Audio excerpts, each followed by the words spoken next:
কয়লা উত্তোলন বন্ধ করে পালালো সংস্থা। রাতারাতি কয়লা উত্তোলন বন্ধ করে পালালো বেসরকারি কয়লা উত্তোলক সংস্থা।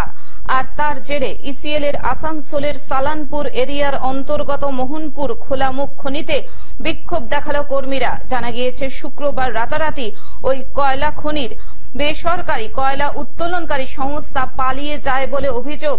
ওই বেসরকারি সংস্থাতে কর্মরত শ্রমিকদের দাবি, গত 3 মাস থেকে তাদের বেতন বকেয়া রয়েছে। ওই খনিতে প্রায় 500 কর্মচারী রয়েছে বলে জানিয়েছেন কর্মীরা। ঘটনা কাল রাত্রিতে শুনছি হঠাৎ কোম্পানি তার মেশিনপত্র এবং গাড়ি ফাড়ি যে আছে উঠিয়ে নিয়ে চলে গেছে। ভিএন কোম্পানি পাহাড়গড়ায় মাইন্স চালাতো কয়লা উত্তোলন।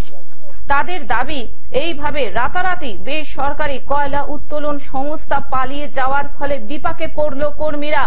অবিলম্বে নতুন কোম্পানির দায়িত্ব নিয়ে কয়লা উত্তোলন শুরু করুক বলে দাবি কর্মীদের। পাশাপাশি তাদের বকেয়া মেটানো হোক। কোম্পানির আমরা কিছু খবর জানি না, এসে পরে দেখছি লোক জড়ো হয়ে আছে, কিন্তু কোম্পানির কেউ নেই, কোনো মেশিন পত্র স্টাফ কেউ নেই, খালি আমরা local staff.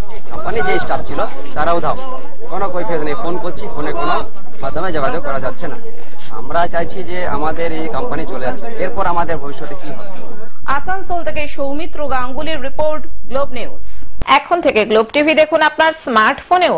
Google play store অথবা অ্যাপল স্টোর থেকে ডাউনলোড করুন গ্লোব টিভি লাইভ অ্যাপ। এছাড়াও জিও টিভি অ্যাপ থেকেও দেখুন গ্লোব টিভি লাইভ।